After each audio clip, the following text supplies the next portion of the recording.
British company మీద ఒడిశాలో ఒక కంప్లైంట్ రావడం జరిగింది.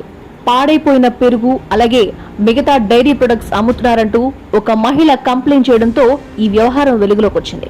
అంతేకాకుండా అధికారులు కూడా వెంటనే స్పందించడం జరిగింది. ఇక అధికారులు స్పందించి ఎక్కడైతే హెరిటేజ్ దగ్గరలో ఉన్న ఫామ్ కి వెళ్లి అక్కడ ఉన్న పరిస్థితిని గమనించారు అధికారులు. అక్కడ పాడైపోయిన పెరుగు, పాలు వాళ్ళకి దొరికాయి. వెంటనే వాటన్నిటిని కూడా సీజ్ చేయడం జరిగింది అధికారులు. పాడైపోయిన పెరుగు, పాలు తినడం వల్ల మా పిల్లలకు కూడా ఇబ్బంది అవుతుందంటూ ఆ మహిళ తీవ్ర స్థాయిలో ఆవేదన వ్యక్తం చేసింది. అధికారులు కూడా స్పందించడం వల్ల ఈ విషయం వెలుగులోకి వచ్చింది. కానీ ఈ విషయాన్ని ఎక్కడా కూడా ప్రస్తావించకుండా ఉండే విధంగా అధికారులు మేనేజ్ చేస్తున్నారా అనే అంశం మాత్రం ప్రస్తుతం హాట్ టాపిక్ గా సోషల్ మీడియాలో చర్చ నడుస్తోంది.